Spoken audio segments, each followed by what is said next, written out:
Hello दोस्तों, Shubham classes में आपका हार्दिक स्वागत है। मैं आशा करता हूं कि आप सभी मस्त हो, स्वस्थ हो और अपनी पढ़ाई को निरंतर जारी रख रहे होंगे। आज हम आदिकाल से संबंधित बात करेंगे, जिसके अंतर्गत हम आदिकाल के पूर्व पीठिका के बारे में बात करेंगे। क्या होती है पूर्व पीठिका, आदिकाल क्या है, पूर्व पीठिका क्या है। कि आदिकाल से पूर्व जो भी ग्रंथ लिखे गए थे वो किसकी श्रेणी में आएंगे, पूर्व पीठिका की श्रेणी में आएंगे। और उसके बाद हम पढ़ेंगे आदिकाल, आदिकाल का विभाजन पढ़ेंगे, 4 भागों में बता रासो और सिद्ध और नाथ ये पढ़े थे। उसके बाद भक्तिकाल पढ़ेंगे, भक्तिकाल राम काव्यधर, कृष्ण काव्यधर, संत सूफी इन सबको पढ़ेंगे। उसके बाद रीतिकाल पढ़ेंगे, रीतिबंध, रीतिमुक्त और रीति सिद्ध पढ़ेंगे। और उसके बाद हम पढ़ेंगे आधुनिक काल पढ़ेंगे। आधुनिक काल में कौन कौन सा, जैसे भारतंदु काल, द्विवेदी युग और जितने भी युग हैं उन सबको हम पढ़ेंगे। तो अपनी क्लास को प्रारंभ करते हैं। और सबसे पहले आज हम पढ़ते हैं हिंदी साहित्य के पूर्व पीठिका के ग्रंथ। सबसे पहला ग्रंथ है हमारे पास 84। सबसे पहला हमारे ग्रंथ है हमारे पास 84 वैष्णवन की वार्ता। सबसे पहले हमारे पास ग्रंथ कौन सा है? 84। सबसे पहला ग्रंथ है 84 वैष्णव 84 वैष्णव वन की वार्ता। सबसे पहले हमारे पास ग्रंथ कौन सा है? 84 वैष्णव वन की वार्ता। सबसे पहले हमारे पास ग्रंथ कौन सा है? 84 वैष्णव वन की वार्ता। उसके बाद अगला है 252।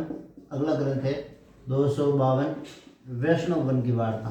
252 वैष्णव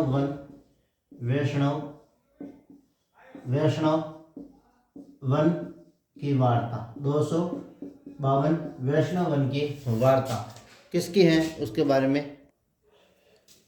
84 वैष्णव वन की वार्ता और 252 वैष्णव वन की वार्ता है गोकुल गोसाईनाथ। गोकुल गोसाईनाथ किसकी है? गोकुल गोसाईनाथ किसकी रचना है? गोकुल गोसाईनाथ जी की रचना है। उसके बाद 252 वैष्णव वन की वार्ता, ये भी किसकी है? गोकुल गोसाईनाथ किसकी है? गोकुल गोसाईनाथ किसकी है? गोकुल गोसाईनाथ। दोनों रचना किसकी है? गोकुल गोसाईनाथ। याद कैसे करेंगे? 84 जने वैष्णव वन में किससे वार्ता करने गए? गोकुल गोसाईनाथ जी से। 84 जने वैष्णव वन में किससे वार्ता करने गए थे? गोकुल गोसाईनाथ जी से। उसके बाद है 252 वैष्णव वन की वार्ता। वही 252 जने वैष्णव वन से किससे बात करने गए थे, यानी वार्ता करने गए थे? गोकुल गोसाईनाथ से। उसके बाद अगली हमारी रचना है भक्तमाल। अगली रचना किसकी है? भक्तमाल किसकी रचना है? भक्तमाल रचना है भक्तमाल की रचना है नाभादास की। भक्तमाल रचना किसकी है? नाभादास की। भक्तमाल रचना किसकी है? नाभादास की। कैसे याद करेंगे? भक्तों को माला कौन पहनाता है? भक्तों को माला कौन पहनाता है? नाभादास जी पहनाता है। उसके बाद है भक्तमाल। उसके बाद है भक्त नामावली। अगली रचना कौन सी है? भक्त नामावली। अगली रचना कौन सी है? भक्त नामावली। किसकी है भक्त नामावली? ये है भक्त नामावली रचना है सूदन कवि की। किसकी है? सूदन कवि। किसकी है? सूदन कवि। कैसे याद करोगे? देखो, भक्तों को माला कौन पहनाते हैं? नाभादास जी। और भक्तों का नाम कौन निकालते हैं? सूदन कवि जी निकालते हैं। भक्तों का नाम कौन निकालते हैं? सूदन कवि जी निकालते हैं। उसके बाद है कविमाला। उसके बाद है कविमाला। उसके बाद अगली रचना है कविमाला। कविमाला रचना किसकी है? तुलसी या हर राय। कहीं पर आपको तुलसी मिलेगा तो कहीं पर हर राय मिल सकता है। हर राय, तुलसी या हर राय दोनों एक ही नाम है, ठीक है। इसके बाद कविमाला के बाद में अगली है कवि रत्नमाला। अगली रचना कौन सी है? कवि रत्नमाला। अगली रचना कौन सी है? कवि रत्नमाला। कवि रत्नमाला रचना किसकी है? कवि रत्नमाला है मुंशी किसकी है? मुंशी देवी प्रसाद। किसकी रचना है? मुंशी देवी प्रसाद। क्या है? कवि रत्नमाला किसके है? मुंशी देवी प्रसाद। कवि रत्नमाला किसके है? मुंशी देवी प्रसाद। किसकी रचना है? मुंशी देवी प्रसाद। उसके बाद है कालिदास हजारा। उसके बाद अगली रचना है कालिदास हजारा। अगली रचना कौन सी है? कालिदास हजारा। कौन सी रचना है? कालिदास हजारा। ये नाम से याद हो जाएगी। ये रचना है कालिदास जी की। किसके हैं? कालिदास जी की। कालिदास जी की। कैसे याद करेंगे? 84 जने वैष्णवन में किससे वार्ता करने गए? गोकुल गोसाईनाथ जी से। 252 जने वैष्णवन में किससे वार्ता करने गए? गोकुल गोसाईनाथ जी से। उसके बाद अगली है भक्तमाल। भक्तों की माला कौन बनाता है? भक्तों को माला कौन बनाता है? नाभादास। और भक्तों का नाम कौन निकाल? भक्त नामावली। भक्तों का नाम कौन निकालता है? सुदन कवि। उसके बाद है कवि की माला। कवि को माला कौन बनाता है? तुलसी या हर राय। कवि को रत्नों की माला कौन बनाता है? मुंशी देवी प्रसाद पहनाता है। उसके बाद कालिदास हजारा किसकी है? कालिदास जी की है। उसके बाद कालिदास हजारा कालिदास त्रिवेदी। कालिदास त्रिवेदी, ठीक है, त्रिवेदी। उदाहरण। उसके बाद आगे की रचना है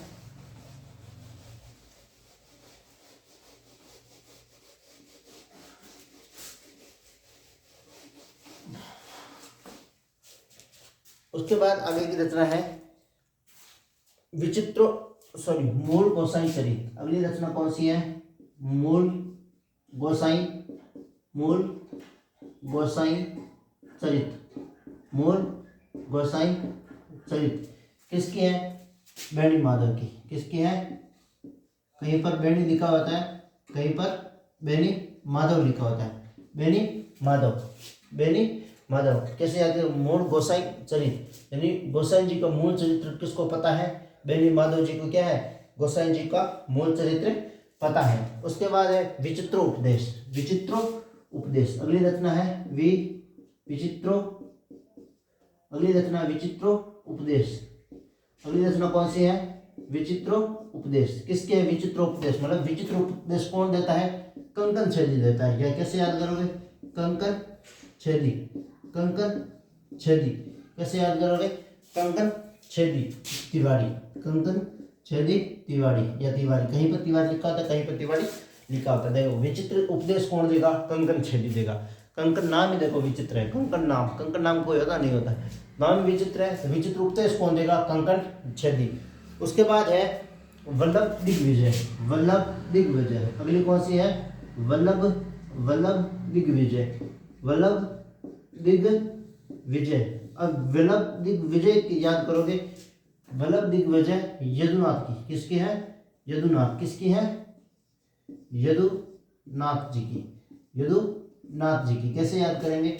वल्लभ दिग्विजय। विजय मैंने यह से याद किया, यह विजय पीछे ही है, यह से यदुनाथ, ऐसे नहीं याद करो। दिग्विजय किसने प्राप्त की? वल्लभ पर दिग्विजय किसने प्राप्त की? यदुनाथ ने की। वल्लभ पर दिग्विजय किसने प्राप्त की? यदुनाथ ने की। उसके बाद है सुंदरी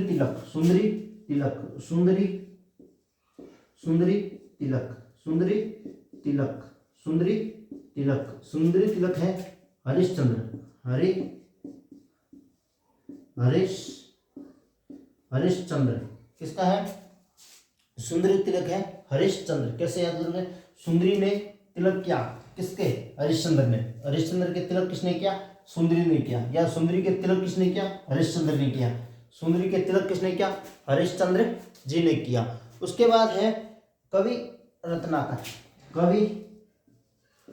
उसके बाद अगली है कवि रत्नाकर। अगली रचना कौन सी है? कवि रत्नाकर। किसका है? कवित रत्नाकर है मातादीन मिश्र। कैसे याद करोगे? रत्नों का आकार कविता में किसने दिया? माता ने दिया। देखो कवित रत्नाकर। रत्नों का आकार कविता रत्न धनाकार। रत्नों का आकार कविता में किसने दिया? माता दी ने दिया। रत्नों का आकार कविता में किसने दिया? माता दी ने दिया। यानी कवित रत्नाकर किसकी रचना? माता दी मिश्र की। उसके बाद है काव्य निर्णय। अगली रचना है काव्य निर्णय। अगली रचना कौन सी है? काव्य निर्णय। किसका है काव्य निर्णय? भिखारी दास का। किसका है? भिखारी दास। भिखारी दास। भिखारी दास कैसे याद करोगे? भिखारी ने काव्य का निर्णय लिया। काव्य का निर्णय किसने लिया? भिखारी ने लिया। काव्य का निर्णय किसने लिया? भिखारी जी ने लिया। उसके बाद अगली रचना है रस चंद्रोदय। रस चंद्रोदय। रस चंद्रोदय। रस चंद्रोदय। रस चंद्रोदय। रस चंद्रोदय रचना है रस चंद्रोदय ठाकुर प्रसाद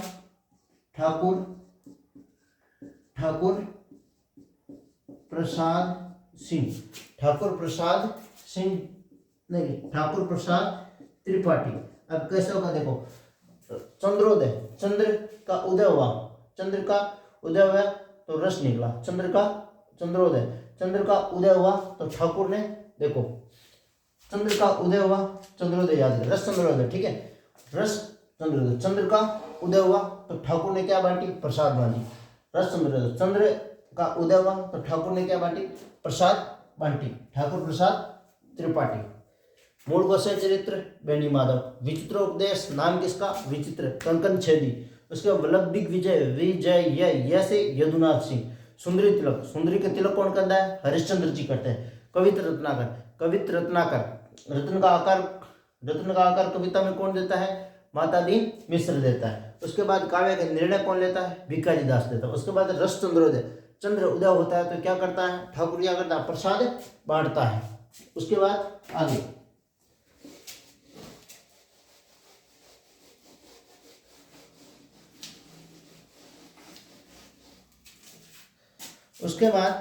आगे रचना है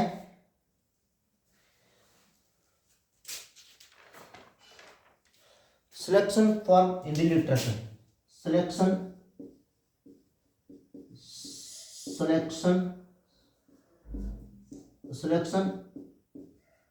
from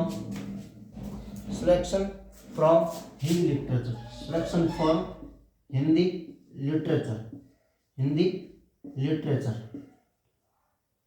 Hindi literature. Selection for Hindi literature.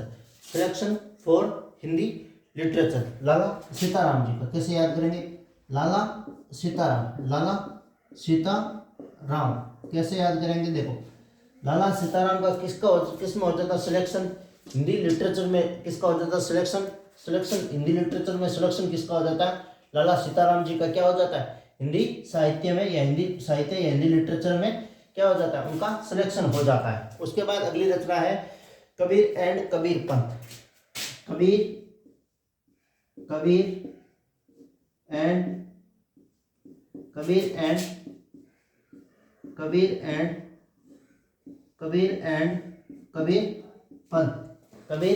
Kabirpanth. Base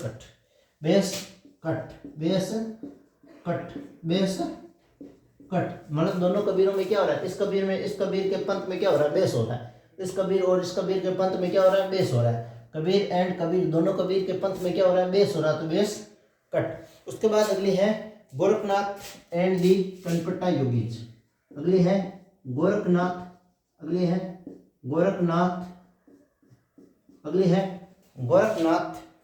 and the Kanpatta yogis. कनफटा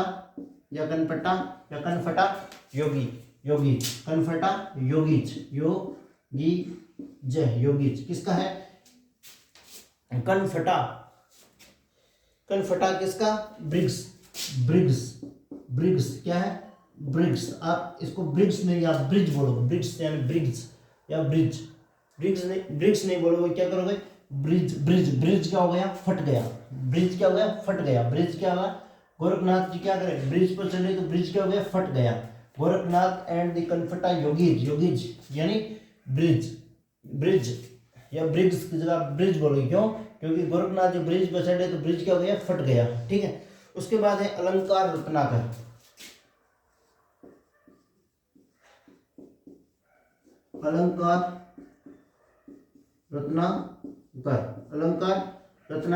ये रचना किसकी है? अलंकार रत्नाकर है दलपति राय और वशीधर की। दलपति राय और कौन है दलपति राय और वंशीधर। और कौन है वंशीधर, वंशीधर। अब इसको कैसे याद करेंगे? अलंकार में क्या हुआ? अलंकार में रत्न का आकार मिल गया तो क्या किया? दलपति ने वंशी बजाई। अलंकार में क्या हो गया? रत्न का आकार मिल गया। अलंकार में रत्न का आकार मिला तो क्या हुआ? दलपति ने वंशी बजाई। दलपति ने वंशी बजाई, क्यों बजाई? क्योंकि अलंकार में क्या मिल गए? रत्नों का आकार मिल गए, यानी रत्न धन आकार। अलंकार में रत्नों का आकार मिला तो दलपति ने वंशी बजा दी। याद हो गया? अलंकार रत्नाकर किसके?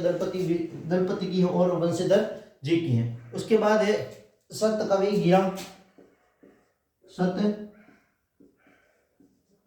सत कवि गिरा बघेलखंडी। सत कवि गिरा बिलास। ये रचना किसकी है? बिलास। तो ये रचना है बघेलखंडी जी की। किसकी रचना है? बलदेव बघेलखंडी जी। बलदेव बघेलखंडी।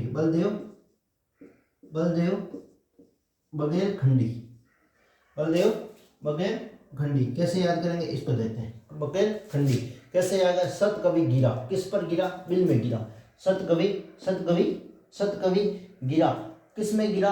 बिल में गिरा। तो किसने निकाला? बलदेव ने। क्या निकाला? बलदेव ने निकाला। सत कवि गिरा किसमें? सत कवि गिरा किसमें? बिल में। बिल में गिरा तो किसने निकाला? बलदेव जी ने निकाला। बलदेव जी ने निकाला।